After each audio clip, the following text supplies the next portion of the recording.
Brought to you by Nova शुद्ध घी। जब जब खाए दिल खुश हो जाए, सदियों का नोवा शुद्ध देसी घी, सपना स्वस्थ भारत का। I love घी। 16 साल बाद घर वापसी करेंगे प्रोफेसर संपत सिंह। जी हाँ, संपत सिंह इनेलो ज्वाइन करने वाले हैं। आपको बता दें कि संपत सिंह 16 साल पहले साल 2009 में इनेलो पार्टी छोड़कर कांग्रेस में शामिल हुए थे। संपत सिंह ने ताऊ देवीलाल के साथ 48 साल पहले राजनीति की शुरुआत की थी। हालांकि जिस दिन संपत सिंह ताऊ देवीलाल के जन्म दिवस पर रोहतक में आयोजित रैली में शामिल हुए थे, तभी से इनेलो में इनके जाने की अटकलें तेज हो गई थी। संपत सिंह राजनीतिक जीवन में लगभग सभी पार्टियों में रहे हैं, लेकिन पिछले 10 वर्षों से कांग्रेस और बीजेपी से चुनाव लड़ने की इच्छा जाहिर कर चुके, लेकिन इनको टिकट नहीं मिला।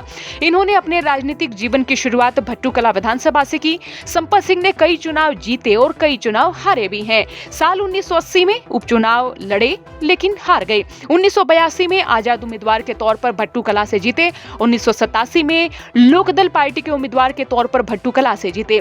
1991 में जनता पार्टी के उम्मीदवार के तौर पर भट्टूकला से जीते और नेता प्रतिपक्ष बने थे। 1998 में फतेहाबाद से विधायक बने। साल 2000 में इनेलो के उम्मीदवार के तौर पर जीते और वित्त मंत्री भी बने। साल 2009 में हिसार से लोकसभा चुनाव हारे। साल 2009 में इन्होंने इनेलो को अलविदा कह दिया था। साल 2009 में संपत सिंह कांग्रेस में शामिल हुए। इन्हें आदमपुर से टिकट मिला और भजनलाल की पत्नी जसमा देवी को हराया था। साल 2014 में हिसार से कांग्रेस की टिकट पर लोकसभा चुनाव लड़ा लेकिन हार गए। फिर साल 2014 में ही नलवा से विधानसभा चुनाव लड़ा लेकिन हार गए। साल 2019 में कांग्रेस से टिकट न मिलने से ये बीजेपी में शामिल हुए और साल 2024 में टिकट की उम्मीद से फिर से कांग्रेस में शामिल हुए, लेकिन इन्हें यहां से भी टिकट नहीं मिला। फिर साल 2025 में संपत सिंह ने कांग्रेस को फिर से अलविदा कहा। आपको बता दें, बीती 3 नवंबर को संपत सिंह ने कांग्रेस के राष्ट्रीय अध्यक्ष मल्लिकार्जुन खड़गे को अपना इस्तीफा भेजा था।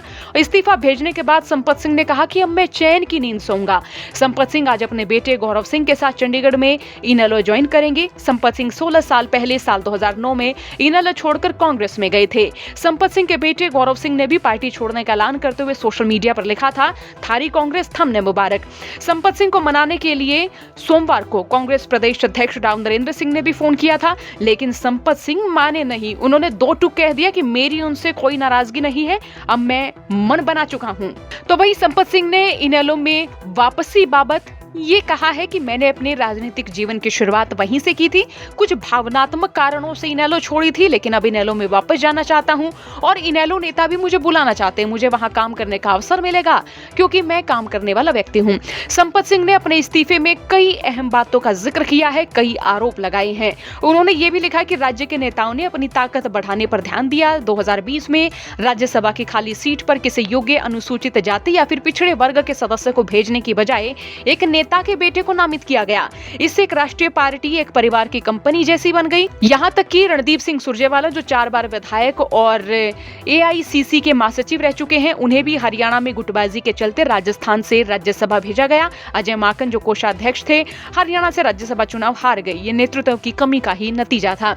अब संपत सिंह के कांग्रेस छोड़ने से एक बार फिर से कांग्रेस की गुटबाजी और साथ ही साथ नेता प्रतिपक्ष भूपेंद्र सिंह हुड्डा के कांग्रेस के सुपर बॉस होने पर कई चर्चाएं फिर से शुरू हो गई हैं। आपका इस खबर पर क्या सोचना, कमेंट बॉक्स में राय लिखें। ब्यूरो रिपोर्ट हरियाणा तक।